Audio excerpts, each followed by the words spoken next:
এবার আমরা দেখব অপারেটরস। অপারেটরস আমরা জাভাস্ক্রিপ্টেও দেখেছি এবং আমরা পিএইচপিতেও দেখতেছি। অপারেটরের কাজ প্রায় হুবহু সেম। তবে আমাদের এখানে অল্প কিছু চেঞ্জ আছে, যেমন টার্নারি অপারেটর। আমাদের এখানে পিএইচপিতে যে টার্নারি অপারেটর আছে জাভাস্ক্রিপ্টে একটু আলাদা। আবার এখানে আছে জাভাস্ক্রিপ্টে কনক্যাটেনেশন, মানে একটার সাথে একটা যোগ করার যে অপারেটরটা সেটা হলো প্লাস অপারেটর। আর পিএইচপিতে এটা হলো একটা একটা ডটের মাধ্যমে আমরা একটা ভেরিয়েবল থেকে আরেকটা ভেরিয়েবল, একটা ভেরিয়েবলের সাথে আরেকটা স্ট্রিং, এই যে ভ্যালুগুলো আমরা অ্যাড করতে পারি, মানে কানেক্ট করতে পারি। তাছাড়া বাকি ম্যাথমেটিক্যাল অপারেটরগুলো সেম, একই কাজ করে। জাভাস্ক্রিপ্টে যেমন আমরা দেখছিলাম তেমন যোগ করে, বিয়োগ করে, এটা গুণন করে, এটা এক্সপোনেনশিয়াল, এটা মডুলাস, এটা ইনক্রিমেন্ট ডিক্রিমেন্ট, এইটা অ্যাসাইনমেন্ট অপারেটর, যেটা আমাদের সবচেয়ে বেশি ব্যবহৃত হয়। তারপরে কম্প্যারিজন অপারেটর, এগুলা। টার্নারি অপারেটরটা জাভাস্ক্রিপ্ট থেকে একটু ভিন্ন, এটা আমরা দেখব পরবর্তীতে। যখন আমরা ইফ ইলস করব তখন আমরা এই টার্নারি অপারেটরটা দেখব। আর এখন আমরা যদি এই অপারেটরগুলো একটু চেক করতে চাই যে কোনটা কি কাজ করে, আমরা জাস্ট এগুলা সব তুলে দেই, এগুলো আমাদের এখন আর লাগবে না। আমরা এই ভেরিয়েবলগুলোকে, যেমন হ্যালো, আমরা রোল আর নাম্বার এই দুটাকে আমরা যদি যোগ করতে চাই, যদিও রোল আর প্রাপ্ত মার্ক দুইটা আসলে যোগ করা খুব একটা কোনো একটা সেন্স মেক করে না, তারপরেও জাস্ট আমরা সুবিধার সাথে, আচ্ছা নাম্বার এভাবে না করে আমরা একটা দিই নাম্বার 1, আর একটা দিই নাম্বার 2, আর একটা সাবজেক্টের নাম্বার পাইলো 80.0।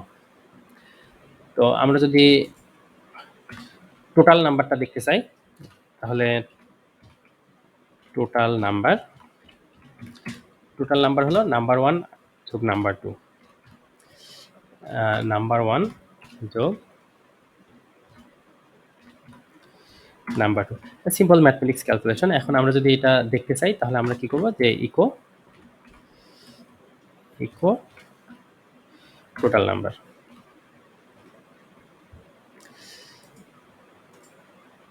তো টোটাল নাম্বার আমাদের এইটা দেখলাম। আচ্ছা, এখন এটা দিয়ে আমরা তো কিছু বুঝতেছি না যে এটা আসলে টোটাল নাম্বার কিনা।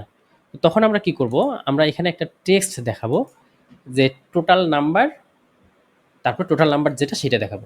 টোটাল নাম্বার একটা আমরা টেক্সট দেখাবো। টেক্সট আমরা কিভাবে দেখাবো, এরকম একটা ডাবল কোটের মধ্যে আমরা লিখব টোটাল নাম্বার।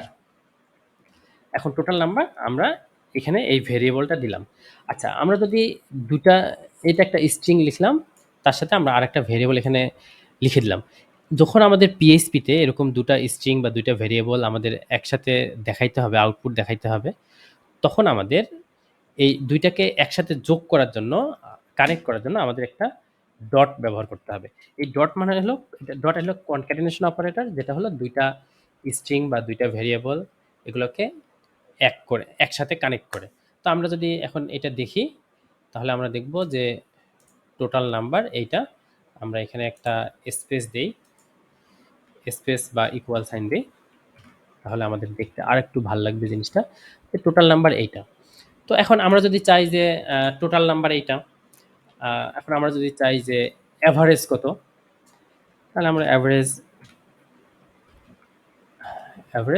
এই টোটাল নাম্বার যেটা থাকবে সেটাকে যে আমরা 2 দিয়ে ভাগ দিই, আমাদের নাম্বার সাবজেক্ট তো এখানে দুইটা নাম্বার, তাহলে 2 দিয়ে যদি আমরা ভাগ দিই তাহলে আমরা অ্যাভারেজটা পাবো।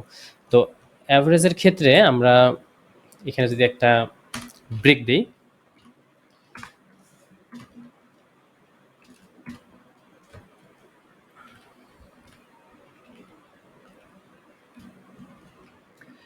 এখানে যদি আমরা ব্রেক দিই তাহলে এটা হলো টোটাল নাম্বার, এটা হলো অ্যাভারেজ নাম্বার। তো এভাবেই আমাদের অপারেটরগুলা, জাস্ট যোগ বিয়োগ গুণ ভাগ, এই অপারেটরগুলা কাজ করে। আর আরেকটা অপারেটর আছে যে আর কি অপারেটর আছে, আর অপারেটর আছে এই এক্সপোনেনশিয়াল, এটা এই স্টার, এটা গুণনের জন্য ব্যবহার হচ্ছে। এক্সপোনেনশিয়াল এটা পাওয়ার হিসেবে আমরা ইউজ করি, এটা আমরা মডুলাসের জন্য ব্যবহার করি। এটা অ্যাসাইনমেন্ট অপারেটর, এটা আমরা অলরেডি ব্যবহার করছি। কনক্যাটেনেশন অপারেটর এটাও আমরা ব্যবহার করলাম। আর এই কম্পারিশন অপারেটরগুলো আমরা যখন ইফ ইলস করব নেক্সট টপিকে, তখন আমরা এটা দেখব। ওকে, আজকে এ পর্যন্তই। নেক্সট চ্যাপ্টারে অন্য ইফ ইলস নিয়ে আমরা কথা বলবো।